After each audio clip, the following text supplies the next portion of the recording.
Legacy क्या हो रही है पीएमएलएन की? What legacy are they leaving? Legacy कुछ नहीं रहेगी, लेगेसी वही है। ये फोर्स ही कर लिया था अब्बासी साहब। अब तो लग रहा है कि लुकिंग इन हाइंडसाइट आपने कैबिनेट मेंबर बनने के लिए एग्री हुए, आप साइड पे थे। वी यूज्ड टू वंडर कि क्या वजह है, could you force he this कि ये नहीं, मैं कोई फोर्स ही देखें, हम एक असूल पे थे। हमने 4 साल इमरान खान साहब की मार खाई है एक असूल पर, वोट को इज्जत दो पर। जब जमात उससे लहदा हो गई असूल से, उन्होंने इक़्तिदार को इज्जत देनी शुरू कर दी, तो मैं कहा ठीक है, पर मैं अब इस बात के साथ नहीं चल सकता। लेकिन ये खराबी मुझे नज़र आती थी। इक़्तिदार को इज्जत देने वाले हमेशा मुश्किल में मुल्क को भी डालते हैं, अपने आप को भी डालते हैं। सर आपको अब डू यू फील कंटेंट कि मैंने सही डिसीजन लिया? नहीं, मुझे उस वक्त भी कोई इसमें मेरा ज़हन और कल जो एक ही साइड पे था उस मामले में। उस वक्त भी मैं मुतमईन था, मैं आज भी मुतमईन हूँ। लेकिन बात मेरे मुतमईन होने की नहीं है, बात मुल्क की है कि मुल्क को कहाँ लेकर जा रहे हैं। सो पीएमएलएन के कोई आपके पुराने दोस्त सब लोग दे ऑल ओके कि हमारी लेगेसी इसका क्या है? नहीं, मेरी जिनसे बात होती है प्राइवेटली, कोई भी ओके नहीं हो सकता। जो आदमी सियासतदान है ओके नहीं हो सकता। क्या कहते हैं वो? हर आदमी परेशान है, सारे माहौल से परेशान है, हालात से परेशान है। हर पाकिस्तानी को होना भी चाहिए, क्योंकि आज आपने हल निकालना है इस मामले का। हम फरीक नहीं, हम दुश्मन नहीं हैं। यहाँ नफरत नहीं होनी चाहिए। आप जोड़ें इस मुल्क को।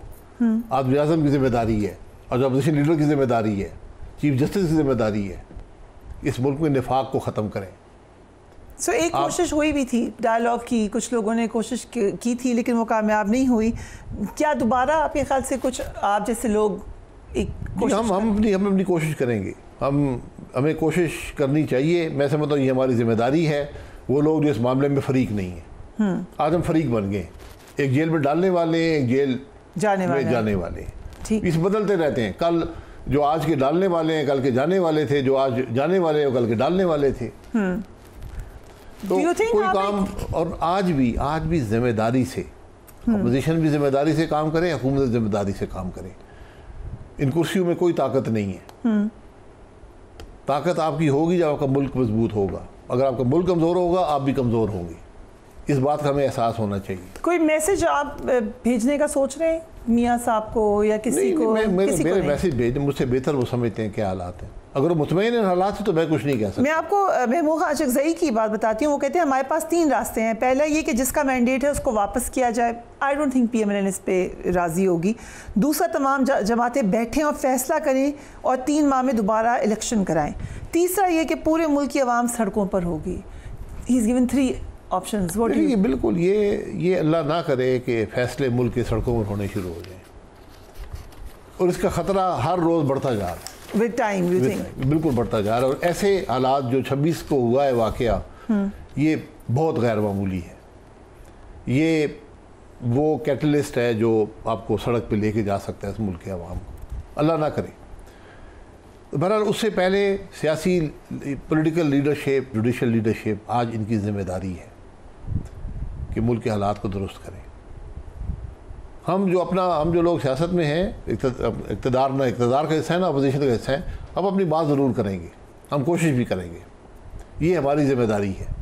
लेकिन हमसे ज़्यादा एहसास जो लोग आज अपोजिशन में हैं, हुकूमत में हैं, जो इक़्तिदार के अंदर शामिल हैं, जो साहिब इक़्तिदार हैं, साहिब इख्तियार हैं, आज अपने ज़िम्मेदारी को समझें। बट दूसरी तरफ ये भी तो एक इदराक है शायद साहब, ऑब्वियसली 2 साइड्स नज़र आ रही हैं। आपने जैसे कहा, बीच में कुछ आप जैसे न्यूट्रल लोग हैं, जो एक साइड ने ये भी सोच लिया है कि अब हमने इस सिस्टम को हर सूरत चलाना है और वी विल डू दैट। आपको लगता है कि वो जिसमें पीएमएलएन शामिल है, वो चाहेंगे कि ये सिस्टम किसी ना किसी तरीके से रुके या ये रिवर्स हो? Why would they want that? कौन सा सिस्टम है ये? मुल्क की तरक्की ना करना कोई सिस्टम है? मुल्क की अवाम की तकलीफ कोई सिस्टम होता है? मुल्क का एक ही सिस्टम है, उसका नाम है आइन। क्या मुल्क आइन के मुताबिक चल रहा है? मीनवाइल अगर इकोनॉमिक स्टेबिलिटी की तरफ जाते हैं तो आपको लगता है ये कुछ सस्टेन कर जाएगा? By the way PIA and air blue की परवाज़ों के हवाले से अच्छी खबर भी आई है, जिस पर क्रेडिट ले रही है पीएमएलएन, उस पर भी आते हैं। बट अगर इकोनॉमिक स्टेबिलिटी की तरफ जाते हैं, मिसालें दी जाती हैं चाइना की, दीगर ममालिक की, कि वहाँ पे सख्ती है लेकिन इकोनॉमिकली वो लोग आगे चले गए। इज़ दैट अ पॉसिबिलिटी कि ये थॉट प्रोसेस हो? इकोनॉमिक स्टेबिलिटी पॉलिटिकल स्टेबिलिटी के बगैर नहीं आएगी। राइट, बात याद कर लें। Political stability rule of law के बगैर नहीं आएगी। आप आइन पे नहीं चलेंगे, मुल्क स्टेबल नहीं होगा। जिस मुल्क में इलेक्शन चोरी होते हैं वो तरक्की नहीं करता। आप जिन मुल्कों की मिसालें देते हैं उनकी मिसाल देखें, दे नज़र, उस पर बहस करा लें पाकिस्तान में, एक एक मुल्क से शुरू कर लें। हर मुल्क के अपने मखसूस हालात हैं। हमारे मुल्क में एक आइन है, एक सियासी निज़ाम है, आपने उसके अंदर रहकर काम करना है। आपको ये चॉइस नहीं है कि आप उसे बाहर निकल कर कहें कि नहीं नहीं, वो चूंकि फलाने मुल्क में ये काम होता है मैं वो काम करूँगा जो काम आपके आइन से मुतसादिम है। आइन को बदल लें, उनके आइन के मुताबिक कर लें, फिर करें। आप में सलाहियत कहाँ है? मुझे ये बता दें, आपके मुल्क में लोग आते हैं दूसरे ममालिक से, कहते हैं इन्वेस्टमेंट करनी है। आप आज तक उनको ये बताने के काबिल नहीं कि कहाँ पे इन्वेस्ट करें। ये आपकी आज हालत है। ये आपके पास, आपको ये सलाहियत नहीं है कि हम किसी को कह सकें कि भाई तुम यहाँ पे इन्वेस्ट करो, मैं तुम्हें ये इंसेंटिव दूंगा, ये मेरी पॉलिसी है। आपके पास नहीं है। आप जो लोग इन्वेस्ट कर चुके हैं उनको आप डरा धमका कर उनके वायदे कैंसिल कर रहे हैं। उसके बाद कोई मुल्क में इन्वेस्ट करेगा? लोग अंधे हैं दुनिया के। So with this system आपको नहीं लगता कि इकोनॉमिक स्टेबिलिटी आएगी? कोई सिस्टम नहीं है ना, सिस्टम बता दे है क्या। Right, so coming to PIA now, निजकारी तो नहीं हो सकी लेकिन यूरोपियन रूट खुल गए हैं। Will that help PIA? It won't. क्यों? पीआईए की हर रूट, पीआईए का यूरोप का हर रूट पे पीआईए को नुकसान होता है। नुकसान होता है? Okay, please. जितना वहाँ और चलेंगे वो नुकसान होगा, क्योंकि उनकी लायबिलिटीज बढ़ती जाएंगी। जी, हर रूट जो यूरोप पे पीआईए का था उस पर उनका नुकसान था। Okay, really? जी। ओके, अगरचे कि वो तो रूट की वजह से बहुत ज़्यादा लोग ट्रैवल करते थे पीआईए में। लोगों से नहीं होता ना, किराया कम है, अखराजात ज़्यादा हैं, तो बेहतर है कि आप यूरोप ना ऑपरेट करें। तो यूरोप बंद था। ये मामला पीआईए का नहीं है, ये सिविल एविएशन का मामला था। ठीक है। सिविल एविएशन में एक नई लीडरशिप आई है और मैं ख्वाजा साहब को इस बात में उनकी तारीफ़ करूँगा कि उन्होंने मेहनत की है और इस इशू को रिजॉल्व किया है जो 3-4 साल से नहीं रिजॉल्व हो रहा था। अच्छा, आप क्रेडिट दे रहे हैं। तो ये सीए अब पाकिस्तान का यूरोप को कबूल हो गया। एज अ रेगुलेटर वो उसको कबूल करते हैं कि ये रेगुलेटर रेगुलेट कर सकता है अपनी एयरलाइंस को। एयरलाइन तो पहले भी जाने के काबिल थी, उनके अंदर कोई ख़राबी नहीं है, लेकिन जब रेगुलेटर एक्सेप्टेबल उनको नहीं है तो फिर एयरलाइन भी नहीं जा सकती।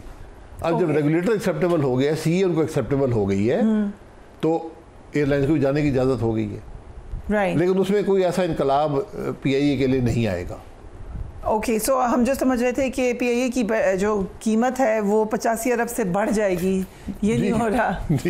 आपने तो पहले कहा था 85 अरब भी ज़्यादा है। नहीं, मैं कहा था 10 अरब बहुत ज़्यादा है। 10 अरब बहुत ज़्यादा। मैं हकीकत से बता रहा हूँ, वो कबूल कर लेते तो आपकी जान छूट जाती पीआईए से। राइट, चले पाकिस्तानी इसको थोड़ा फ़ायदा हो जाएगा इस रूट खुलने से। पाकिस्तानी आते हैं, आज भी आते हैं, एयरलाइनें और भी चल रही हैं, कल भी चलती रहेंगी वो। तो रूट पीआईए वहीं जाएगा जहाँ उसको कोई फ़ायदा होगा। नुकसान में तो आप नहीं जाके जहाज़ चला सकते ना। इंडीड। सो बहुत बहुत शुक्रिया